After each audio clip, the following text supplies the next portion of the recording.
সাংবিধানিক সংস্থা কতটা কি বলবো কতটা নির্বোধ হলে পরে তারা বাবার সঙ্গে বয়সে পার্থক্য কেন, ছটা সন্তান কেন, নাম পাল্টালো কেন, এই সমস্ত নিয়ে যারা ডেকে পাঠায় তারা অত্যন্ত নির্বোধ। তারা ভারতবর্ষের মাটির সঙ্গে তাদের যোগাযোগ নেই।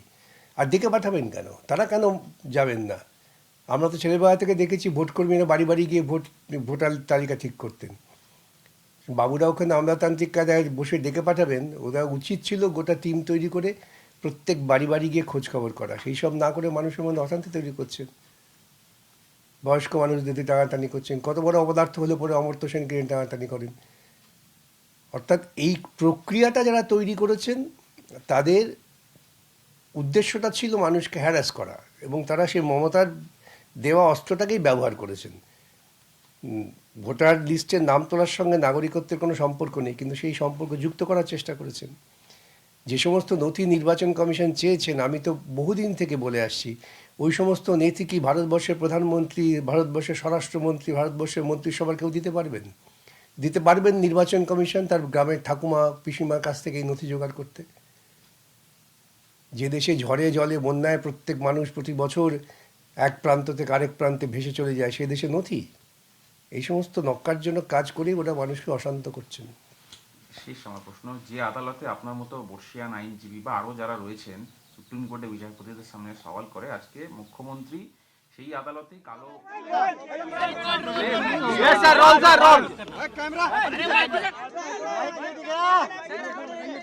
बोलिए सर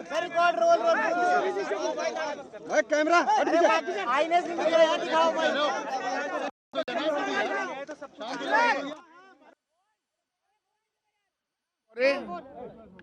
মমতা ব্যানার্জি যে পিটিশন ফাইল করেছিল, রিট পিটিশন, সেই মামলার হিয়ারিং হয়েছে এবং সেই মামলার সঙ্গে আরো অন্যান্য যে মামলাগুলো রয়েছে, দোলার মামলা, ডেরেকের মামলা এবং জয় গোস্বামীর মামলা, এই তিনটে মামলাই হিয়ারিং হয়েছে। তো হিয়ারিং হওয়ার পর মমতা ব্যানার্জি তার আর্গুমেন্ট করেছেন, কোর্ট পারমিশন দিয়েছে এবং কোর্ট বলেছে যে তুমি যতক্ষণ বলবে আমরা শুনবো, 15 মিনিট দরকার হলে শুনবো। এবং মমতা বন্দ্যোপাধ্যায় তার পয়েন্টগুলো যা যা আছে সেগুলো বলেছে।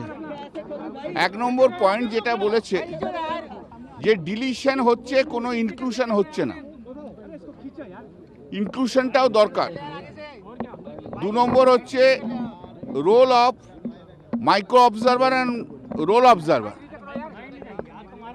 আইনে কোথাও জায়গা নেই যে মাইক্রো অবজারভার এবং রোল অবজারভার অ্যাপয়েন্টমেন্ট করার।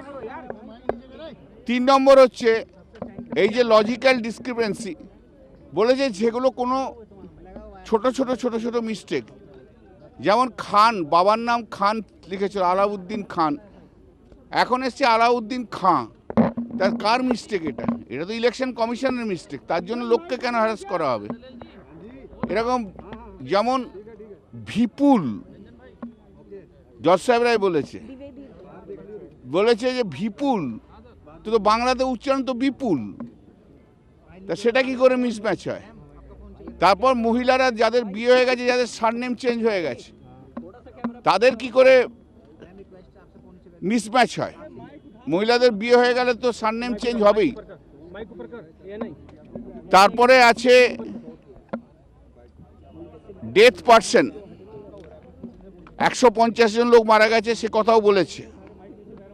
এবং এই যে স্ট্যাচুটে যে ক্ষমতা দেয়া আছে ইআরও এবং ডিআরও, সেই ক্ষমতা কেড়ে নিয়ে মাইক্রো অবজারভারদের দিয়ে তাদের ডিসিশন নিয়ে আসছে, সেটাও ইলিগ্যাল। এবং যেটা বড় কথা, যে এখনো প্রচুর লোক বাকি আছে হিয়ারিংয়ের, প্রায় 70-75 লক্ষ, মাত্র 4 দিন সময় আছে।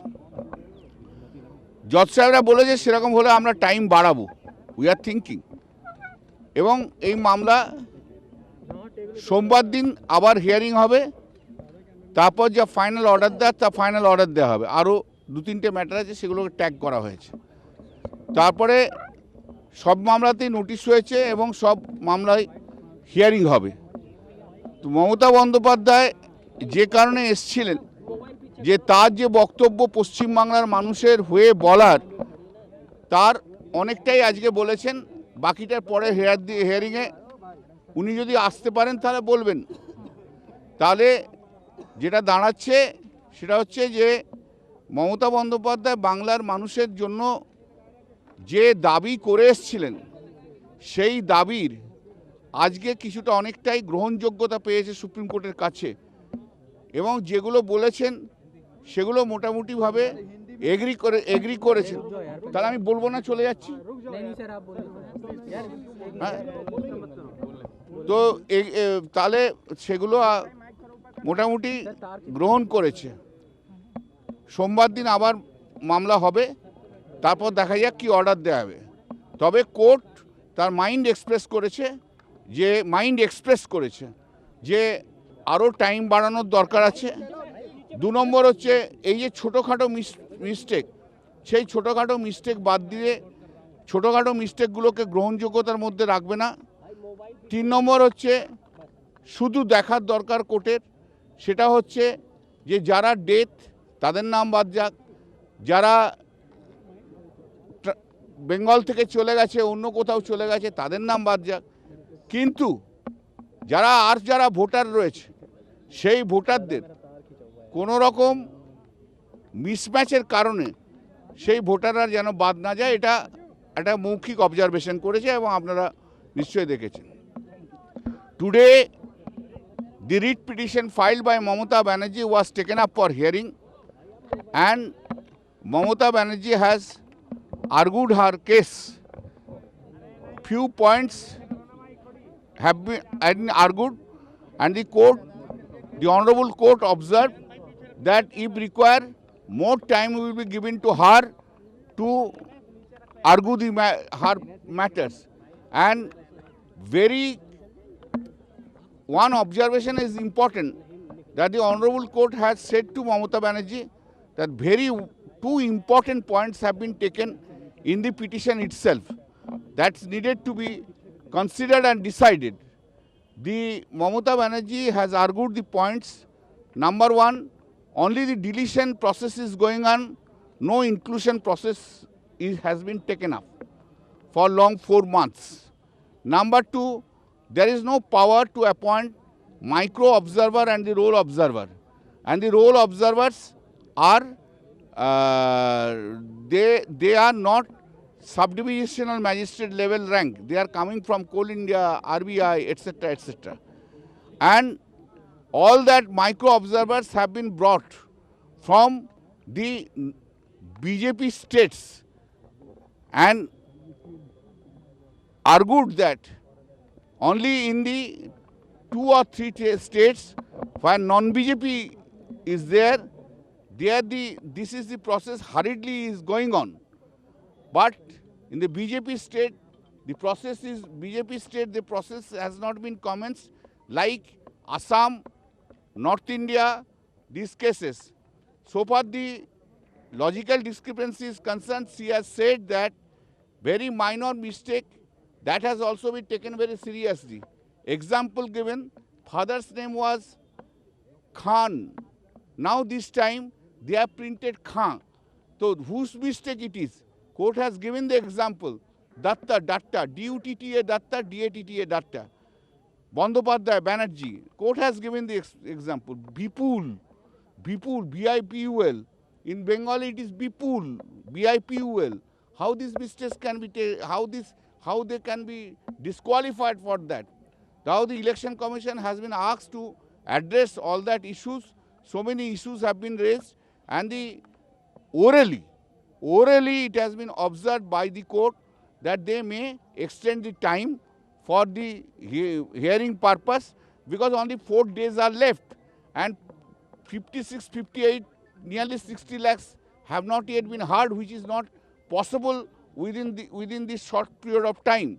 Therefore, the court has kept the matter on Monday for further hearing, and they have been asked to give it any response they want to give it. One point was raised by the Election Commission, that so many SDM is not available in West Bengal like Bihar. Bihar is having 43 districts and West Bengal is having 23 districts, and every district all the posts of subdivisional officers are filled up by the SDM, those who are IAS or WBCS senior officers. Those who are now the court has asked whether the grade 2 officers can be given to help them. The Mamata Banerjee has said yes, it can be given. Number 3 is that the court has said whether this Bengali and meaning, for that reason Bengali officers will be available or not. Mamata Banerjee has said yes. आज जो मामला हुआ है जो था ममता बनर्जी का, वो matter आज को हियरिंग हुआ, उसका हियरिंग का बाद और ममता बनर्जी जो पॉइंट है उस पॉइंट को, उनका जो पॉइंट है उस पॉइंट को उन्होंने बोला है, कोर्ट परमिशन दिया है, उन्होंने आर्गुमेंट किया है। सबसे बड़ा पॉइंट जो है उन्होंने बोला जो अभी 4 महीना के लेके सब डिलीशन हो रहा है, इंक्लूशन नहीं हो रहा है। जब स्पेशल इंटेंसिव रोल में जो इंक्लूशन होता है वो इंक्लूशन बंद है। 2 नंबर बड़ा है, छोटा छोटा जो मिस्टेक है वो मिस्टेक इलेक्शन कमीशन के लिए हुआ है, वो मिस्टेक को बड़ा करके देखा है और उसको डिलीट करने के लिए कोशिश किया है। जैसे somebody's टाइटल, किसी का सरनेम है खान, उसका आ गया खां, कैसे होगा? किसी का नाम है विपुल, उसका नाम है विपुल हो गया, बंगाली में बोलता है ना विपुल, तो क्यों उसका नाम बात जाएगा? बंदोपाध्याय बनर्जी, क्यों उसका नाम बात जाएगा? ये सब कोर्ट ने भी बोला है, कोर्ट ऐसा ही बोला है। और जो माइक्रो ऑब्जर्वर के लिए बोला है, ये माइक्रो ऑब्जर्वर जो उसको दिया है 8100, वो उसको बाहर से लेके आया है। कोई इस टाइप का माइक्रो ऑब्जर्वर कभी कोई स्टेट में अपॉइंटमेंट नहीं किया है। एंड माइक्रो ऑब्जर्वर वो लोग SDM लेवल का नहीं है, कोल इंडिया से ऑफिसर लिया है, RBI से ऑफिसर लिया है, स्टेट बैंक ऑफ इंडिया से ऑफिसर लिया है, रेल से ऑफिसर लिया है, ये नहीं चलेगा। और ऐसा बोला को जो बीजेपी स्टेट है उधर का ऑफिसर को लेकर इधर के ले आया माइक्रो ऑब्जर्वर के लिए, और डिसीजन जिसको लेना है आइन का मुताबिक वो ERO और DEO, उसको नहीं, जो माइक्रो ऑब्जर्वर जो बोलता है उस डिसीजन फाइनल हो जाता है। तो कोर्ट ने आज बोला जो पहले बोला जो इसका नोटिस दिया वो सोमवार मंडे में इसको रख दिया, मंडे को हियरिंग के लिए। और कोर्ट ने बोला है जो इसको बोला कोर्ट में जो इसका टाइम बढ़ाने का इरादा है कोर्ट का, वो भी कोर्ट माइंड एक्सप्रेस किया है।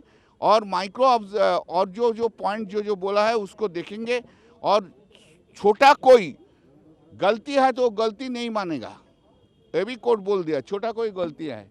कोर्ट ने बोला इसका जो ऑब्जेक्ट है उसका है जो डेथ है उसको डिलीट करो, जो ट्रांसफ़र हुआ है उसको डिलीट करो, लेकिन होलसेल डिलीट नहीं करना सकता है कोर्ट। ये भी उनका जो सोचना है वो बता दिया इलेक्शन कमीशन को।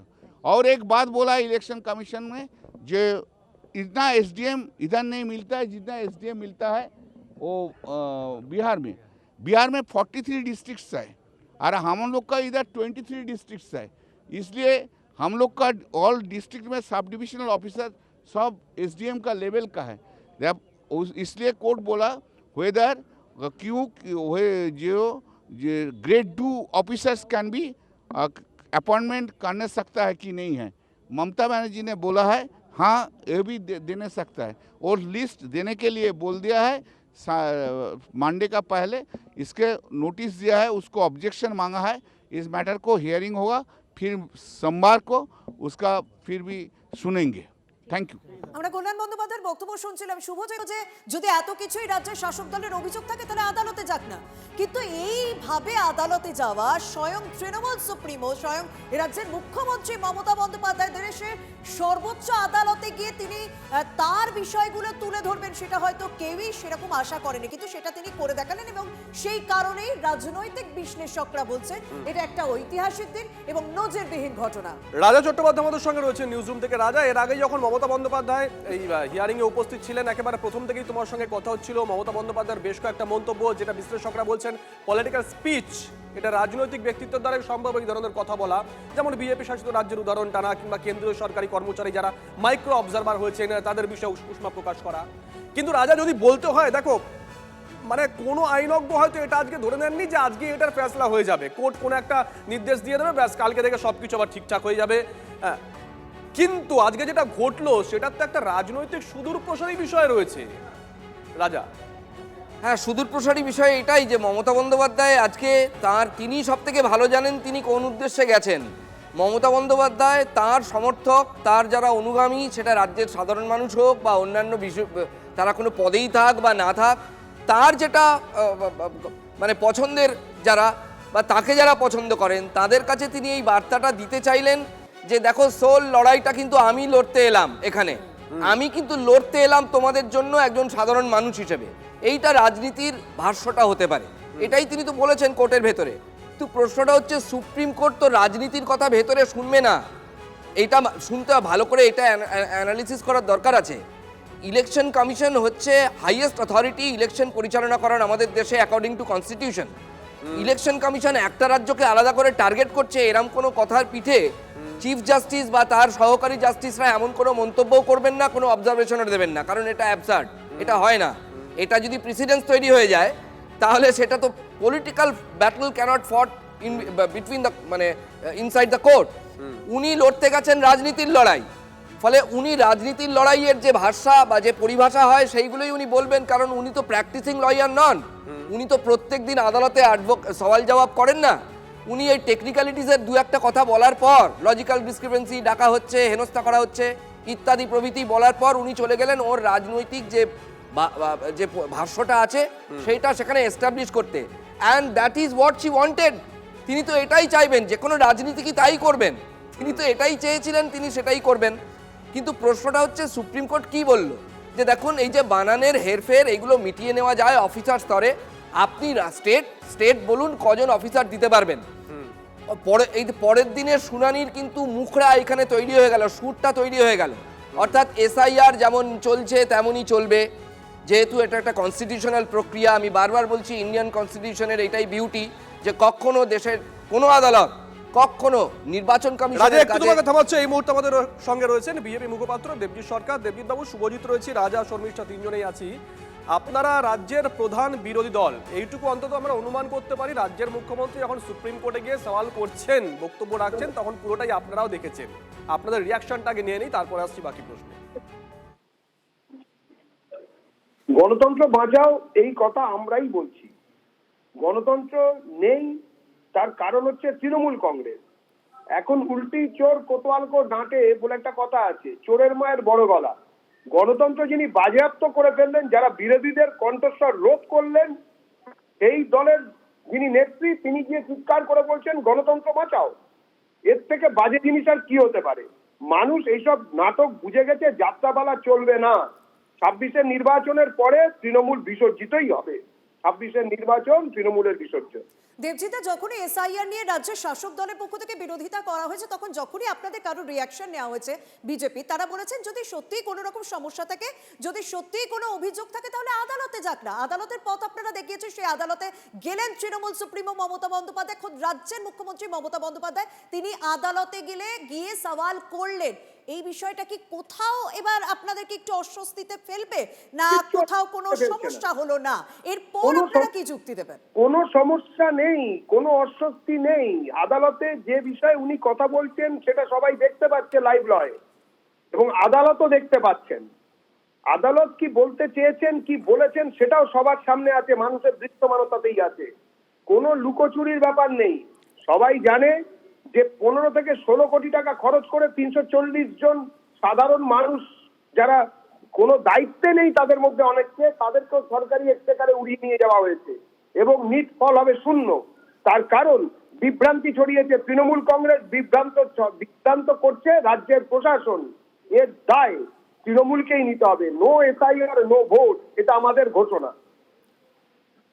একদম আপাতত তোমাকে ধন্যবাদ সুখেন্দু শেখর রায়, সাংসদ তিনি কি বক্তব্য রাখছেন একবার শুনবো।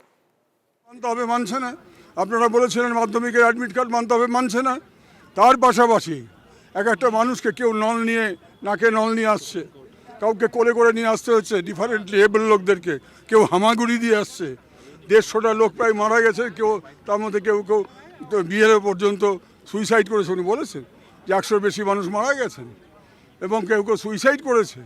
কতখানি যন্ত্রণাদায়ক একটা পরিবেশের মধ্যে তাদেরকে কাজ করতে হচ্ছে। এবং উনি সর্বোপরি যেটা বলেছেন যে কতগুলো ওই কি নাম দিয়েছে, কি অবজারভার, মাইক্রো অবজারভার, এটার কোনো প্রভিশন কোনো আইনে নেই, এটা উনি বলেছেন। এটা একটা আইনের দিক যে রিপ্রেজেন্টেশন অফ পিপুল অ্যাক্ট বা ইলেকশন ম্যানুয়াল বা কনস্টিটিউশন, কোথাও এই মাইক্রো অবজারভার তাদের কাজ হচ্ছে ইলেকশনের দিন শুধু অবজার্ভ করবে। ইলেকশনের দিন অবজারভার থাকে, election observers and micro observers. এসআইআরের কাজ করার জন্য মাইক্রো অবজারভার, এবং তারা ফাইনাল রাইটটা তারা দেবেন এরকম কোনো অধিকার কোনো আইনে তাদেরকে এই ক্ষমতা দেওয়া হয়নি। সুতরাং আমাদের তিনজনের নাম বলো না।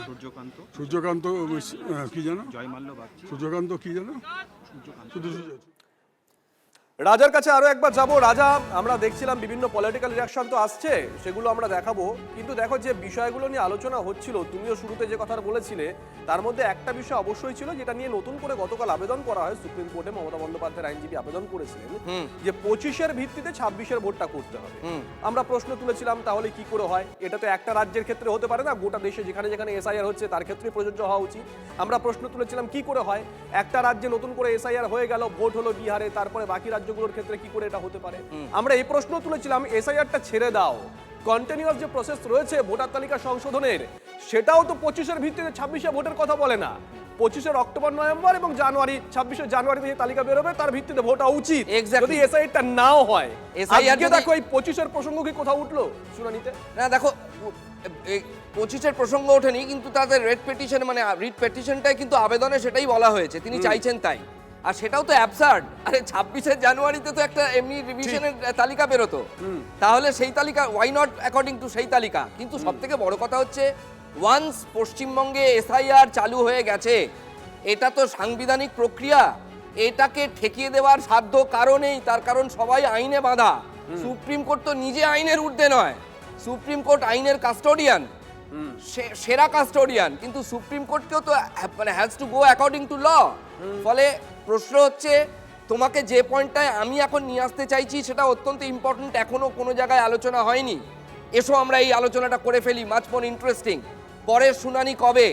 পরের শুনানি হচ্ছে 7 তারিখ, দেখো 9 তারিখে মামলার পরবর্তী শুনানি, তার ঠিক দুদিন আগে 7 ফেব, 7ই ফেব্রুয়ারি এই যে লজিক্যাল ডিসক্রিপেন্সি হ্যানা ত্যানা সব শুনানি পর্ব, হিয়ারিং পর্ব মিটে যাচ্ছে। যদি দেরিও হয় তাহলে বড় জোর 8-এ মিটে যেতে পারে। আমি বলছি একদিন আমি 24 ঘন্টা বাড়িয়ে ধরলাম একটু ইললজিক্যালি গিয়ে। এইবার তুমি দেখো 9 তারিখ তাহলে হিয়ারিং এ, তাহলে 9 তারিখের শুনানিতে সওয়াল জবাব পর্বে বাকি থাকলো কি কি বাকি থাকলো তুমি আমাকে বলো। যদি হিয়ারিং এর ডেটটা পড়েছে এমন দিনে, আর 9 তারিখটা চেয়েছেন কিন্তু কমিশনের আইনজীবী 9 তারিখ চেয়েছেন, তার মানে এখানে খুব সুন্দর একটা মস্তিষ্ক কাজ করেছে রাকেশ বাবুর, তাই তো? কমিশন পর্যন্ত কমিশন যতবারই বলেছে যে না এখন ডেট পেছনের কোনো বিষয় নেই, তারা 90% কাজ শেষ করে ফেলেছে এবং তারা প্রায় প্রত্যেকদিনই কেন্দ্র ধরে ধরে বলে দিচ্ছে যে এই কেন্দ্রে এত শতাংশ কাজ শেষ হয়ে গেছে। তার 20 লাখ শুনানি বাকি আছে অ্যাকর্ডিং টু কমিশনের হিসেব। কালকে বলেছে কমিশন, কালই জানিয়েছে মাত্র 20 লক্ষ শুনানি বাকি। মানে আমি কিন্তু কমিশনের তথ্য বলছি। তাহলে আর তোমার হাতে আজকে 4 তারিখ, তাহলে 3 দিন বাকি আছে, তাহলে কমিশন আশাবাদী এই 3 দিনের মধ্যে মিটিয়ে নিতে পারবে, বুঝতে পেরেছো? তারপরে ছুটকো ছাটকা যদি কিছু পড়ে থাকে সেটা আমি বলতে পারবো না, এখন থেকে কেউই বলতে পারবেন না। কিন্তু আমি বলছি শুনানির ডেট পড়েছে 9 তারিখ, সুপ্রিম কোর্টে এই মামলার হিয়ারিং এর ডেট পড়েছে 9 তারিখ, তার 2 দিন আগেই এখনো পর্যন্ত right at this point of time আমরা জানি 7ই ফেব্রুয়ারি শুনানি পর্ব শেষ হয়ে যাচ্ছে এবং 14 তারিখ তালিকা প্রকাশিত হবে। তাহলে আমার প্রশ্ন হচ্ছে পরের দিনের মামলায় সওয়াল জবাবটা কি হবে ভাই? রাজা, এটাও আজকে যখনই এই কপি বেরোবে তখন আমরা দেখতে পারবো যে কমিশনের আইনজীবী চাইছেন 9 তারিখ। সেখানে কল্যাণবাবু বা যারা ছিলেন তারা কি অপোজ করেছিলেন? তারা কি এটা তুলে ধরেছিলেন যে না জজ সাহেব 9 তারিখ নয়, আপনারা আজকেই করুন, কালকে করুন, পরশু করুন, কারণ 7 তারিখে সব শেষ হয়ে যাবে, তাই না রাজা? যখন লাইভ লতে দেখা গিয়েছে তখন কিন্তু সেরকম বডি ল্যাঙ্গুয়েজ আপাতত কারোর নজরে পড়েনি। তুমি যেভাবে জানালে যে সত্যি যদি পেপার বেরোয় তখন যদি সেখানে কিছু স্পষ্ট উল্লেখ থাকে। তবে কল্যাণ ব্যানার্জি তিনি এই শুনানির শেষে, মানে আজ সুপ্রিম কোর্টে যখন দীর্ঘ শুনানি চললো, শুনানির পর তিনি ঠিক কোন কোন বিষয়গুলো তুলে ধরেছেন একবার শুনুন। মমতা বন্দ্যোপাধ্যায় বাংলার মানুষের জন্য যে দাবি করে এসেছিলেন সেই দাবির আজকে কিছুটা অনেকটাই গ্রহণযোগ্যতা পেয়েছে সুপ্রিম কোর্টের কাছে, এবং যেগুলো বলেছেন সেগুলো মোটামুটিভাবে এগ্রি করেছেন। কোর্ট তার মাইন্ড এক্সপ্রেস করেছে যে আরও টাইম বাড়ানোর দরকার আছে। 2 নম্বর হচ্ছে এই যে ছোটোখাটো মিস্টেক, সেই ছোটোখাটো মিস্টেক বাদ দিয়ে ছোটোখাটো মিস্টেকগুলোকে গ্রহণযোগ্যতার মধ্যে রাখবে না। 3 নম্বর হচ্ছে শুধু দেখার দরকার কোর্টের, সেটা হচ্ছে যে যারা ডেথ তাদের নাম বাদ যাক, যারা বেঙ্গল থেকে চলে গেছে অন্য কোথাও চলে গেছে তাদের নাম বাদ যাক, কিন্তু যারা ভোটার রয়েছে সেই ভোটারদের কোনো রকম মিসম্যাচের কারণে সেই ভোটাররা যেন বাদ না যায়, এটা একটা মৌখিক অবজারভেশন করেছে। তবে এই মুহূর্তে চিফ জাস্টিসের তরফ থেকে কি বলা হচ্ছে সেটা একটুখানি দেখা যাক, যে আজকে ঠিক কি অবজারভেশন বা কি তিনি বিষয় উল্লেখ করেন। তিনি একটা বিষয় বলেছেন, কোনো বৈধ ভোটার বাদ যাক তা তারা চানেন না, জীবিতকে মৃত দেখা হোক সেটাও তারা চান না। এসআইআর মামলার শুনানিতে মন্তব্য সুপ্রিম কোর্টের প্রধান বিচারপতি।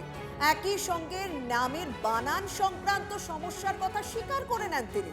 শুনানিতে কেন তলব জানার অধিকার রয়েছে। আপনি একটা টিম দিন, যেটা রাজ্যকে বলা হয়েছে, রাজ্য সরকার একটা টিম দিন যারা কমিশনের ডেপুটেশনে কাজ করবে, নামের বানান ভুলের বিষয় দেখবে সেই টিম। পরামর্শ সুপ্রিম কোর্টের প্রধান বিচারপতি। উনি যা সওয়াল করছেন এগুলো কিছুই নতুন কিছু নয়, এগুলো ফ্যাক্ট বলছেন। এর সঙ্গে আইনের কি বৈধতা আছে না তা নিয়ে সওয়াল করছেন না, করতেও পারেন না। এগুলো করে সস্তা হাততালি পাওয়ার একটা প্রবণতা আছে তো এদেশের রাজনীতিবিদদের, তারই একটা প্রবণতা, কিছু না। আসলে হচ্ছে যে মানুষ বুঝতে পারছেন যে আজকে তাদের এই হয়রানির জন্য দায়ী হচ্ছেন উনি। তার কারণ 2003 সালে পার্লামেন্টে তিনি দাঁড়িয়ে হইচই করে অসভ্যতা করে বললেন যে পশ্চিমবঙ্গে অনুপ্রবেশে ভরে গেছে। এখন তিনি যে বিষ বৃক্ষটা রোপণ করেছেন তার ফলটা তো এখন দেখা যাচ্ছে। এখন বিজেপি সব জায়গায় ঘুষপিটিয়া বলে মানুষের মধ্যে, প্রান্তিক মানুষের মধ্যে একটা আতঙ্ক তৈরি করছেন। এটা বুঝতে পেরে উনি এখন এইসব অনেক নাটক, অনেক যা করেন সাধারণত তাই করছেন। তৃণমূলের চাওয়া একটাই, হুজুর মাই লর্ড, যে করে হোক এসআইআর এর যা হচ্ছে সব বন্ধ করে দিন। তৃণমূলের এই কথা ওনারা বলতে চাইছেন অন্যরকম মোড়কে। আসলে মমতা বন্দ্যোপাধ্যায় জানেন জনতার আদালতে তিনি হেরে গিয়েছেন, জনতার রায় পরিষ্কার। এখন সেই জন্য তৃণমূলের লোকজন মমতা বন্দ্যোপাধ্যায় সমেত ওই 340 জন সরকারি কোষাগারের পয়সায় দিল্লিতে যে যাত্রা রচনা করতে গেছেন সেখানে দাঁড়িয়ে ওরা ওই যাত্রাপালা করবেন, এবং সেই যাত্রাপালায় ফল হবে, নিট ফল হবে 0, সেটা আমরাও জানি, শূন্য ফল নিয়ে আসবেন। অপরিকল্পিতভাবে এসআইআর, সুপ্রিম কোর্টে সওয়াল মুখ্যমন্ত্রী। নামের বানান ভুলের কারণে নাম বাদের অভিযোগ মমতা বন্দ্যোপাধ্যায়। আপনি একটা টিম দিন যারা কমিশনের ডেপুটেশনে কাজ করবে, এসডিএম পদমর্যাদার অফিসার চেয়েও পায়নি, এমনটাই অভিযোগ করেছেন নির্বাচন কমিশন। আর সেই কারণেই মাইক্রো অবজারভার নিয়োগ, পাল্টা সওয়াল কমিশনের আইনজীবী। इंटिमिडेट करने की कोशिश करना, प्रभावित करने की कोशिश करना, तो ये सब कुछ हमने देखा। लेकिन इन सब चीज़ों का कोई फ़ायदा नहीं हुआ, क्योंकि कोर्ट ने ममता बनर्जी से साफ कहा कि आपने काउंसिल हायर किए हैं मिस्टर दीवान और वो काफ़ी केपेबल है आपकी पिटिशन को आर्ग्यू करने के लिए, तो इसलिए आपको कुछ कहने की ज़रूरत नहीं। ममता बनर्जी ने कहा कि देखिए ऐसा हो रहा है, ये वैसा कर रहे हैं, ड्रामा कर रहे हैं, तो ये सारे ड्रामा उन्होंने वहाँ पर करने की कोशिश की, मगर कोर्ट ने किसी भी बात को अप्रिशिएट नहीं किया। उन्होंने कहा कि ममता बनर्जी ने कहा कि आधार कार्ड जो है वो आपने अलाउ करवाया, आधार के साथ ये कहने दूसरा भी डॉक्यूमेंट दो। कोर्ट ने साफ कह दिया कि ये ऑर्डर रिजर्व रखा हुआ है और जब हमारा ऑर्डर इस पर आएगा आपको अपने आप पता चल जाएगा कि हमने इस पर क्या ऑर्डर पास किया है। देखिए ममता बनर्जी ने माइक्रो ऑब्जर्वर्स लेकर के भी जो बात की उसको भी कोर्ट ने साफ कह दिया कि इन्होंने आपसे ऑफिसर्स मांगे थे, आपने ऑफिसर्स नहीं दिए, अगर अभी भी आप ऑफिसर्स देना चाहती है तो उसकी लिस्ट कोर्ट में दीजिए। तो इस पॉलिटिकल ड्रामा को जो वो कोर्ट तक लेकर के गई हैं उससे उनको कोई भी तरह का लाभ नहीं होगा। हम कल भी कह रहे थे और आज भी कहते हैं कि कानूनी प्रक्रिया जो इलेक्शन कमीशन कर रही है वो कानून के दायरे में, कॉन्स्टिट्यूशनलिटी के दायरे में रह करके कर रही है और उससे किसी को भी परेशानी नहीं होनी चाहिए। मतलब आप कहना चाहते हैं कि अगर SIR हो गया तो हम इलेक्शन नहीं चाहते, SIR नहीं होगा तो हम इलेक्शन चाहेंगे। तो यानी कोर्ट जब कह रहा था कि आप यहाँ पर बाउंड्रीज बनवाइए, फेंसिंग करवाइए, लैंड दे दीजिए सेंट्रल गवर्नमेंट को, तो वो जो लोग वहाँ से यहाँ आए हैं उनको जो आपने वोटर कार्ड बना के दिया है उनका वोटर कार्ड छिन जाने से आपको परेशानी हो रही है। अब ये स्पष्ट हो गया है। রাজার কাছে যাব। রাজা, এই নামের বিষয়টা এমনও তো এই গত 1.5 মাস 2 মাসে SIR পর্বে উঠেছে যে রাজা চট্টোপাধ্যায়, রাজা চ্যাটার্জি তারা এক লোক কিনা, তাদের সমস্যায় পড়তে হচ্ছে কিনা। একেবারে ঘরের উদাহরণ আমি দিলাম রাজা। কল্যাণ বন্দ্যোপাধ্যায় সে কথা বলছিলেন, আজকে আদালতে কিন্তু এই বিষয়টা উঠেছে এবং সেখানে এটাও উঠে এসেছে যে এমন অফিসারদের নিয়োগ করা হোক যারা দুটো ভাষাই জানে, গোটা বিষয়টা জানে। এক্স্যাক্টলি, এটা দেখো এক ধরনের আমি বলবো অপরিণামদর্শিতা। এবং আসলে কি জানো তো, SIRটা রাজ্য সরকার এবং ইলেকশন কমিশনের ইন ট্যান্ডেম করা উচিত, এটাই সংবিধানে বলা আছে। ইন ট্যান্ডেম মানে এসো আমরা হাতে হাত ধরাধরি করে ঝগড়াঝাটি, সেটা রাজনীতির ঝগড়া আলাদা, কমিশনের সঙ্গে আবার রাজ্য সরকারের কি ঝগড়া হতে পারে, হবে তো বিজেপির সঙ্গে। এইভাবে যদি দেখা হতো যে কমিশন আর রাজ্য সরকার ইন ট্যান্ডেম কাজ করছে, তুমি আমাকে বলো আমাদের এখানে গ্র্যাজুয়েশনের বা মাধ্যমিকের সার্টিফিকেটে এখন কি হয় আমি জানি না, আমি চ্যাটার্জি হয়ে যেত চট্টোপাধ্যায়, তাহলে বাঙালি অফিসার যদি থাকতো বা দীর্ঘদিন বাংলার ক্যাডারে কাজ করছেন এমন অফিসার যদি থাকতো, দ্যাট ইজ সিম্পল যে this guy and this guy is same. Actually এটা নিয়ে এত আগা ব্রহ্মাণ্ড করে ফেলার কি আছে? তার মানে কমিশন বলছে হুজুর আমরা অসহযোগিতা পেয়েছি, ওরা অফিসার দিতে পারেননি। আর মমতা বন্দ্যোপাধ্যায় বলছেন ওরা ইচ্ছাকৃত সফটওয়্যারকে দিয়ে এই বানান ভুল করে মানুষকে হ্যারাস করছে। আসলে ব্যাপারটা অত্যন্ত সিম্পল, যে মৈত্র MOITRA বাপ লেখে, হয়তো আরেকজন লিখে ফেলেছে MA, ছেলে লিখে ফেলেছে MAITRA, কেউ সুপ্রিয় রাজা। এই সমস্যাগুলো তো 2000 ছিল, 2000 সফটওয়্যার ছিল না, ম্যানুয়ালি কাজ হয়েছে, মানুষ কাজ করেছে। এক্স্যাক্টলি, এর আগে কি হয়নি নাকি কখনো? এর আগে মিটিয়ে নেওয়া যেত। ওই যে বললাম যে কাজ করার কথা ইন ট্যান্ডেম, দুপক্ষেরই কিন্তু ভুল আছে। মমতা বন্দ্যোপাধ্যায় সরকারেরও ভুল আছে অফিসার সাপ্লাই করার ক্ষেত্রে, তা তিনি যতই সওয়াল করুন অফিসার দিয়েছেন। তাহলে বাঙালি অফিসার বন্দ্যোপাধ্যায় ব্যানার্জির পার্থক্য ধরতে পারবে না? কেন অ্যালগোরিদমে ফেলতে হবে সেটা? ঠিক তাই না? সুপ্রিয় SUPRIA, তুমি উত্তরপ্রদেশে যাও, সেখানকার নন বেঙ্গলি লোক বলবে ইয়ে সুপ্রিয়া হ্যাঁ, ইয়ে সুপ্রিয়া নেই হ্যাঁ, সুপ্রিয় নেই হ্যাঁ। আবার পশ্চিমবঙ্গে SUPIRA সবাই বলবে সুপ্রিয়, কেউ YO লেখেন, কেউ YA লেখে। আমার কথা হচ্ছে তাহলে তো অন্তত 30 লাখ 40 লাখ নাম কমানো যেত যদি ম্যানুয়ালি এগুলো ঠিক করা যেত। তাহলে মমতা বন্দ্যোপাধ্যায়ের প্রশাসনের লোকের মধ্যেই তো সেই লোকগুলো রয়েছেন যারা এই পরিকাঠামোতে আছেন, তাদের চোখে পড়লো না যে ব্যানার্জি আর বন্দ্যোপাধ্যায় এটা নিজেরা ঠিক করে দিই, তাহলে স্ট্যাম্প মেরে পাঠিয়ে দিতেন, তাহলে নোটিশ পাঠানোর দরকার পড়তো না। ফলে এটা একটা ব্যাপার। দ্বিতীয় কথা হচ্ছে, আমি যেটা বলছি শোনো, কমিশন এখন যাই দাবি করুক, রাকেশ দ্বিবেদী যাই দাবি করুন না কেন, এই লড়াইয়ের থেকে অনেক বড় লড়াই হতে চলেছে 14 তারিখ। যদি 14 তারিখ যে তালিকা বেরোবে, এই লজিক্যাল ডিসক্রিপেন্সিতে কত ডকুমেন্টস অ্যালাউড হলো না হলো, বাপের নামের সঙ্গে ছেলের নামের মিল, এক ছেলের 4 রকম বাপের নাম, এই সবগুলো মিটিয়ে যদি আসল নাম বাদ যায়, that fight will be a tremendous fight. সেইটা হবে আসল লড়াই। কথাটা বলা হচ্ছে যে সত্যি তো একজন আইনজীবী উল্লেখ করেছেন যে রাজ্য অনুযায়ী কিছু কিছু সমস্যা আলাদা হবে, সেই কারণে SIR এর কিছু নিয়ম থাকা উচিত যেগুলো সব রাজ্যেই এক। এটা কিন্তু এক আইনজীবী সেখানে উল্লেখ করেছেন। আর এই মুহূর্তে আমার সঙ্গে রয়েছেন আমার সহকর্মী শ্রাবন্তী। শ্রাবন্তী, একটা বিষয়, লড়াইটা 14 তারিখে হবে সে তো অবশ্যই, কিন্তু আর একটা যেটা লড়াই, মানে 9 তারিখ শুনানি রয়েছে ইসি মারফত এখনো পর্যন্ত কি জানতে পারছো, মানে 7 তারিখের মধ্যেই পুরো এই শুনানির কাজ শেষ হবে তো? কারণ 9 তারিখ শুনানি, মানে সেটা কিন্তু বারবার ইসির পক্ষের আইনজীবী রাকেশ দ্বিবেদী তিনিই চেয়ে এসছে।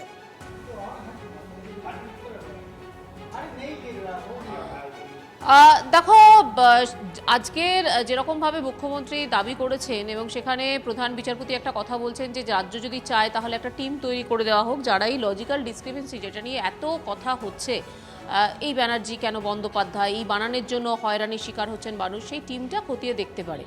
এখানে আমরা দেখেছি মুখ্যমন্ত্রীর সঙ্গে একটা সরাসরি দ্বন্দ্ব হয়েছে, তাদের কমিশনের বক্তব্যের সাথে মুখ্যমন্ত্রী পাল্টা বলেছেন যে ডিএম যাদের এখানে রাজ্যের জেলার সংখ্যা কম, তাই জন্য ডিএম এর সংখ্যা কম ইত্যাদি সব বিষয় হয়েছে। কিন্তু মূল প্রশ্ন একটাই, যে আদতে যদি এই টিম তৈরিও হয় তাহলে তারা কাজ করবে কখন? আজকে 4 তারিখ হয়ে গেছে, 4 তারিখ বিকেল হয়ে গেছে, 5, 6, 7 এই 3টে দিন রয়েছে অতিরিক্ত হিয়ারিংয়ের। এখনও পর্যন্ত কোনো জেলাশাসকের পক্ষ থেকে এই সময় বাড়ানোর দাবি করা হয়নি, অর্থাৎ হিয়ারিংয়ের জন্য, শুনানির জন্য যে অতিরিক্ত সময়ের প্রয়োজন সেটা এখনও পর্যন্ত কেউ বলেননি।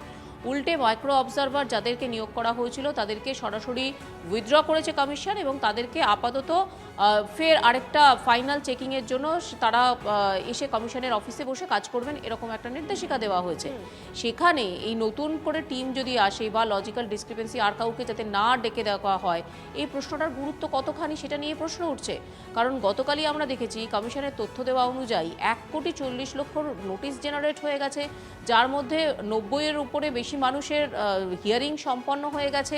এখন আর বাকি রয়েছে কি আদৌ কতজন? যে এই যে 3টে দিন অতিরিক্ত রয়েছে, জেলায় জেলায় যদি তুমি দেখা যায় সেই চিত্রটাতে দেখা যাবে হয়তো শুনানিতে প্রথম দিন আসতে পারেননি, তাদের জন্য দ্বিতীয় একটা দিন তাদের এই 3 দিনের মধ্যে রাখা উচিত। অতি দ্রুততার সাথে তারা শেষ পর্যন্ত কাজ শেষ করছেন, ফলে এই টিম এসে আর মানুষের হয়রানি কমাবে কিনা সেটা নিয়ে একটা প্রশ্ন উঠছে। তবে নিঃসন্দেহে মুখ্যমন্ত্রী মমতা বন্দ্যোপাধ্যায় যে প্রশ্নগুলো বারবার সামনে এনেছিলেন, আজকের যেখানে এজলাসে দাঁড়িয়ে তিনি সেই প্রশ্নগুলোই তুলে ধরেছেন। সেখানে মানুষের হয়রানির কথা বলতে গিয়ে নিজেকে সাধারণ মানুষ হিসেবেও উল্লেখ করেছেন, সাধারণ মানুষের প্রতিনিধি হিসেবে নিজেকে তুলে ধরেছেন এবং তুলে ধরে সেখানে তার প্রত্যেকটা বক্তব্য উল্লেখ করেছেন। এবং সত্যি সাধারণ মানুষের মনে যে প্রশ্ন বা সমস্যার বিষয়গুলো ছিল সেগুলো তো অবশ্যই তিনি প্রাথমিক গুরুত্ব দেন। তারপরে অবশ্য বেশ কিছু বক্তব্য আসে, সেখানে অনেকেই রাজনৈতিক বিশ্লেষকরা বলছেন যে সেগুলো রাজনৈতিক বক্তব্য। আর রাজ্যের বিরোধী দলনেতা শুভেন্দু অধিকারীর প্রতিক্রিয়াটা একটু শোনাতে হবে, তুমি আমাদের সঙ্গে থাকো। 1.5 কোটি হিয়ারিং তো হয়েই গেছে, অতএব ইলেকশন কমিশনকে আমি মনে করি শুনানির জন্য আর নতুন ডেট দেওয়ার দরকার নেই। ডকুমেন্ট চেক করার ক্ষেত্রে আমার মনে হয় সপ্তাহখানিক যদি বাড়াতে পারেন তাহলে ডকুমেন্ট চেকিংটা মাইক্রো অবজারভার এবং স্টেট অবজারভার, ইলেকশন কমিশন তার সফটওয়্যার সব মিলিয়ে অনেকটা পরিচ্ছন্ন হয়। রাজ্য সভাপতির সঙ্গে বিশেষভাবে এই বিষয়ে কথা বলি। আমার মনে হয় ওই 14 তারিখটা 5 দিন 7 দিন বাড়িয়ে করা যেতে পারে। 2021-এ 26শে ফেব্রুয়ারি এমসিসি চালু হয়েছিল। নির্বাচনের ত্রুটিমুক্ত ভোটার তালিকা বের করানোর পরে 2-3 দিনের মধ্যে ভোট ঘোষণা করা যেতেই পারে। বিহারের ক্ষেত্রেও 2020-র তুলনায় 4-5 দিন পরে ভোট ঘোষণা হয়েছে, 5-6 দিন পরে। এক্ষেত্রেও এরা টাইম দেখে নিয়ে করবে। তবে আমি মনে করি বিরোধী দলনেতা এবং পাবলিক রিপ্রেজেন্টেটিভ হিসেবে শুনানির জন্য আর দিন বাড়ানোর দরকার নেই। ডকুমেন্টেশন চেকিং এবং ভেরিফিকেশনের জন্য যারা আছেন, কারণ ইআরওদের একটা বড় অংশ জেলা শাসক তাবেদারদের চাপে অনেক ভুলভ্রান্তি করেছেন, সেটা একটু চেকিং ভালো করে করা দরকার আছে।